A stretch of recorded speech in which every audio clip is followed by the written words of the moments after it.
ಯಶಸ್ಸನ್ನು ಹೊಂತ ಅನ್ನುವಂಥದ್ದು. ಈ ರಿಪೋರ್ಟ್ಸ್ ಬಂದರೆ ಹಿಂಗೆ ಬರ್ತಾಯಿದ್ದಾವೆ. ಬೆಂಗಳೂರಲ್ಲಂತೂ ಯಾರು ಕೋಆಪ್ರೇಷನ್ ಮಾಡ್ತಾಯಿಲ್ಲ ಮ್ಯಾಕ್ಸಿಮಮ್ ಜನ ಅಂತೇಳಿ.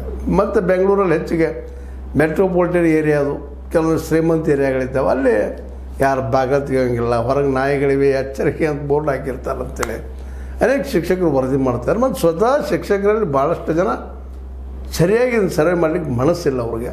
ಇದು ಅಲ್ಲಿ ಗಮನಿಸ್ಬೇಕಾಗಿದೆ. ಕಡಿಮೆ ಸಮಯದಲ್ಲಿ ಮುಗಿಸ್ಬೇಕು ಅನ್ನೋಂಥ ಒಂದು ಕಾರಣ. ಜೊತೆಗೆ ನಮ್ಮ ಸೂಟಿ ಬಂದಿದ್ರಿ, ದಸರಾ ಸೂಟಿ ಹಾಳು ಮಾಡಿದ್ರು ಸಿಟ್ಟು ಒಳಗೆ. ಹೀಗಾಗಿ ಎರಡೂ ಕೂಡ ಭಾಳಷ್ಟು ಶಿಕ್ಷಕರು ಇದು ಕೋಆಪ್ರೇಷನ್ ಮಾಡೋಕ್ಕಿಂತ ಇನ್ನು ಅನಿವಾರ್ಯಪ್ಪ ಅಂಥೇಳಿ ಸರಿಯಾಗಿ ಸರ್ವೆ ಮಾಡಿಲ್ಲ ಅನ್ನೋದು ಸಹಿತ ವರದಿಗಳು ಬರ್ತಾಯಿದ್ದಾವೆ.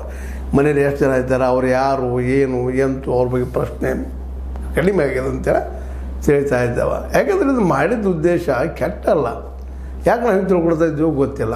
ಇಲ್ಲಿ ಮತ್ತು ಒಂದು ತಿಳ್ಕೊಬೇಕಾಗಿದೆ ನಾವೆಲ್ಲರೂ, ಇಂದಿಲ್ಲ ನಾಳೆ ಈ ಸರ್ವೆಯನ್ನು ಮಾಡಲೇಬೇಕು, ಒಪ್ಕೊಳ್ಳೇಬೇಕು. ಯಾಕಂದ್ರೆ ನಮ್ಮಲ್ಲಿ ಜಾತಿಗಳು ಇಲ್ಲದಂತ ಯಾರೂ ಹೇಳಿಕ್ಕೆ ಸಾಧ್ಯ ಇಲ್ಲ. ಜಾತಿಗಳದಾವಣ ರೀ, ಜಾತಿ ಬಿಟ್ಟಲ್ಲಿ ಏನೂ ವ್ಯವಹಾರ ಆಗೋದಿಲ್ಲ. ಇಲ್ಲಿ ಜಾತಿ ಧರ್ಮನೋ ಧರ್ಮ ಜಾತಿ ಸಹಿತ ಡಿಫೈನ್ ಮಾಡಲಿಕ್ಕೆ ಆಗಲ್ಲ ಅಂತ ಕ್ಲಿಷ್ಟ ಸಂಗತಿಯಲ್ಲಿ ಜಟಿಲವಾದ ಪ್ರಶ್ನೆ ಆಗಿ ಹೋಗ್ಬಿಟ್ಟದೆ. ಮತ್ತು ಜಾತಿನ ಧರ್ಮ ಆಗಿದೆ ಭಾಷೆಗಳೇ. ಜಾತಿ ಒಂದು ಪೀಠ ನಾವು ನೋಡ್ತಾ ಇದ್ದೀವಿ, ಇಲ್ಲಂತಲ್ಲ.